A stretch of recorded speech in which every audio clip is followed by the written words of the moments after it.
La película Un método peligroso es una historia donde Sabina Stirling es ingresada a una clínica psiquiátrica donde Carl Jung se encargará de su tratamiento. En escena se aprecia el intercambio de dos grandes pensadores, como lo son Sigmund Freud, el padre del psicoanálisis, y Carl Jung, fundador de la Escuela de la Psicología Analítica. Por su parte, Otto Groh, un psicoanalista liberal, también dirá presente en la cinta cinematográfica. Un método peligroso es de gran interés por el aporte que hicieron sus personajes tanto a la psicología como a la psiquiatría.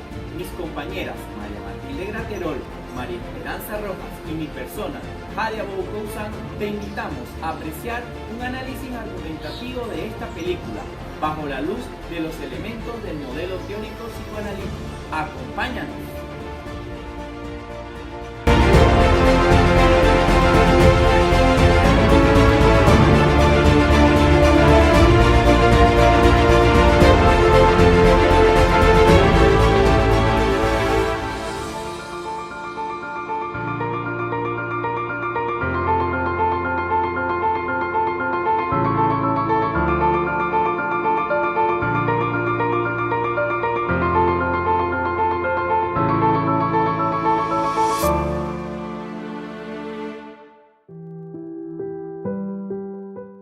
Ahora les voy a hablar acerca de los niveles de la personalidad. Los niveles de la personalidad constituyen el pilar fundamental de la teoría psicoanalítica de Freud. Estos son el consciente, el preconsciente y el inconsciente.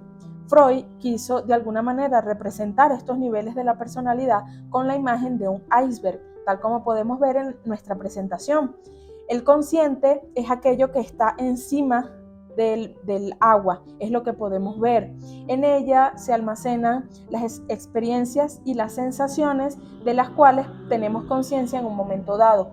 Para Freud, este nivel consciente era bastante limitado. En segundo lugar, tenemos lo que es el preconsciente, que es aquello que está sumergido en el agua, pero que podemos ver todavía. En el preconsciente están lo que son los recuerdos, las percepciones y los pensamientos que, aunque no están de alguna manera completamente conscientes, podemos traer a la conciencia cada vez que queramos. Y por último, y no menos importante, tenemos lo que es el inconsciente. Es ese lugar oscuro, es ese lugar que no se ve, pero que sabemos que existe y en el cual se almacenan todo lo que son nuestros instintos, deseos y anhelos. Y que de alguna u otra manera dirigen nuestra conducta y nuestra personalidad. En la película Un método peligroso podemos ver estos niveles de la personalidad muy bien representados en el momento en el que el Dr. Jung se sienta con la paciente Sabina y a través del método catártico él le hace una pregunta y ella de alguna manera comienza a narrar y a recordar los episodios de su infancia. En el momento en el que ella tiene la sensación del gato que le toca la espalda, ella alude a que eso le recuerda a su padre cuando en la niñez él la maltrataba y en definitiva pues abusaba de ella.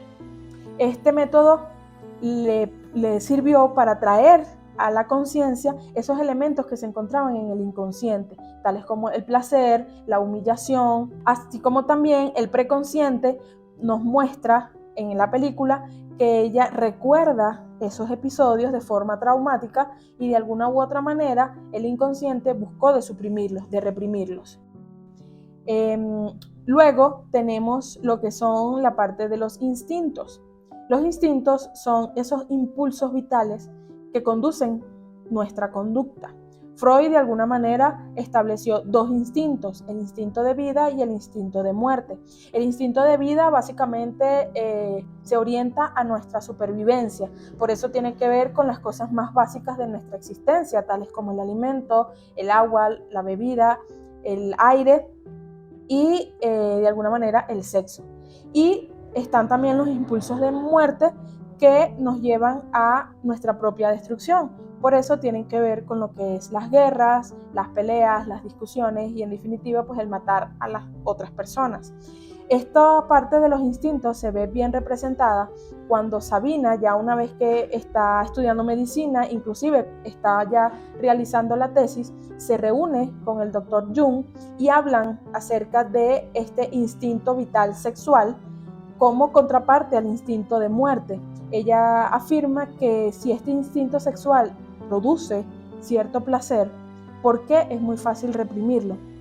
Y en este sentido, ella dice que el instinto de muerte ocasiona o genera este impulso pues, de vida sexual, ya que la persona al morir a sí misma puede generar o puede engendrar vida en otra persona. Muchísimas gracias.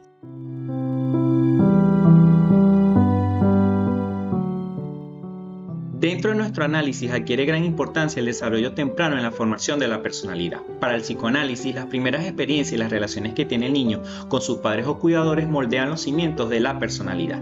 Dentro de nuestra película podemos observar a la paciente Sabina Spielgren, que es la joven que es llevada al hospital psiquiátrico por presentar ataques de histeria. Una vez que su terapeuta comienza a trabajar con ella, que es Carl Jung, se da cuenta que detrás de esos ataques de histeria hay una niña que ha sido abusada, humillada y golpeada por su padre. De esta forma queda en evidencia que esas primeras experiencias y esas relaciones que tienen los niños con sus padres durante la infancia realmente modelan lo que luego será la personalidad del adulto. Encontramos también la estructura de la personalidad. Para el psicoanálisis está dividida en el ello, el yo y el superyo, y lo analizaremos a través de uno de los personajes que aparece en la película, que es Carl Jung. La estructura del ello es la parte más primitiva, es la parte de los impulsos, de los deseos y de la satisfacción inmediata. En Carl Jung podemos ver esta estructura en ese deseo que él tenía de mantener relaciones sexuales, de enamorarse de una de sus pacientes, que era Sabina. En el otro extremo vamos a encontrar la estructura del superyo, que es esa conciencia moral que interioriza las normas y valores sociales actuando como un juez interno. En el caso de Carl Jung lo vamos a ver expresado cuando él de alguna manera reflexiona y se da cuenta de que él cree en la monogamia, que no está bien mantener este tipo de relaciones con una de sus pacientes, y en medio de esos dos polos encontramos el yo, que es el mediador racional que intenta equilibrar los deseos del ello con las demandas de la realidad. Ahora bien, una parte importante de la teoría de la personalidad para el psicoanálisis es la ansiedad, y para el psicoanálisis la ansiedad es vista como una amenaza contra el yo. Dentro del psicoanálisis podemos encontrar la ansiedad ante la realidad, que es el miedo, peligros tangibles que aparecen, la ansiedad neurótica y la ansiedad moral. Dentro del personaje Carl Jung de la película podemos observar una parte de ella, cómo Carl Jung sufre de una ansiedad moral, porque la ansiedad moral es ese conflicto que aparece cuando hay una situación entre el ello y el superyo, que es lo que realmente le pasaba a Carl Jung.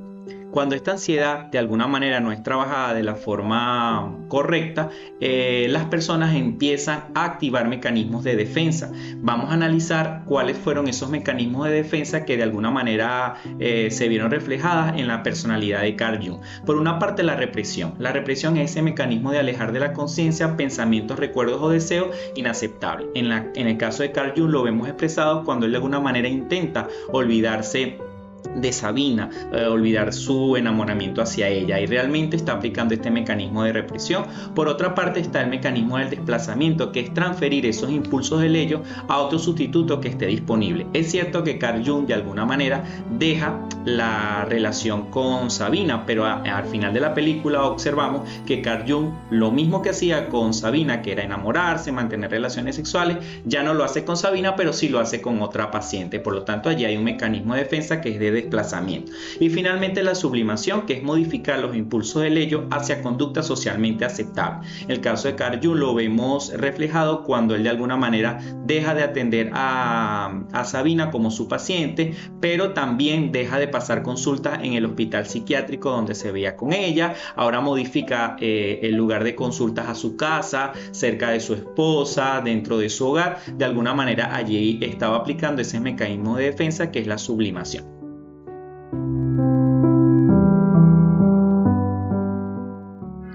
De acuerdo a la película Un método peligroso, podemos ver cómo Freud, basándose en sus observaciones, él elaboró lo que es la teoría de las etapas psicosexuales del desarrollo. Cada una está definida por una zona erógena del cuerpo. Él define 5 etapas. La primera etapa es la etapa oral, que va desde el nacimiento hasta el primer año. Aquí en esta etapa la boca es la principal fuente de placer y bueno, a través de lo que es la succionar, morder, deglutir, y esta etapa se acaba con el destete. Luego viene lo que es la etapa anal, que es de 1 año a 3 años de edad.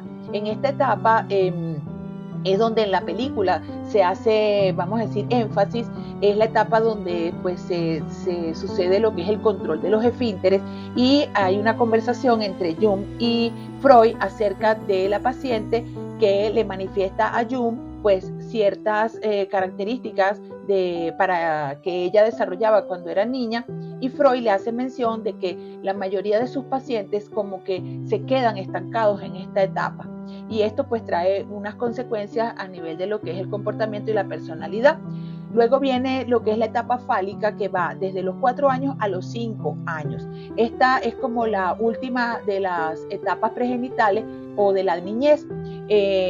Aquí en esta etapa es cuando los niños tienen inquietud porque cómo es la forma de nacer, cómo nacen, o también porque los varones tienen pene y las niñas no. Y aquí es donde podemos ver lo que es el complejo de Edipo para los varones y el complejo de Electra para las niñas. Luego tenemos lo que es la etapa de latencia, que va desde los 5 años hasta la pubertad. Esta es como una etapa intermedia, es decir, no es una etapa psicosexual del desarrollo propiamente. Aquí es como un periodo de sublimación del instinto sexual. Luego tenemos la etapa genital, que va desde la adolescencia hasta la edad adulta. Esta etapa es la última, vamos a decir, etapa psicosexual del desarrollo, y inicia en la pubertad. Aquí el conflicto es menos intenso que en las etapas anteriores. Luego también podemos ver lo que se refiere al análisis de los sueños. Según Freud, los sueños representan de forma simbólica los deseos, los miedos y los conflictos reprimidos. Dentro de la película podemos ver cómo hay 3 momentos en donde Jung conversa con Freud y le comenta pues 3 sueños que él ha tenido, y Freud hace la interpretación. El análisis de los sueños es una técnica que ayuda a interpretar los sueños para descubrir esos conflictos inconscientes. Puede tener un contenido latente, que es un significado simbólico de los hechos que se suceden en el sueño, o un contenido manifiesto, que son los hechos reales que se manifiestan en el mismo. Muchísimas gracias.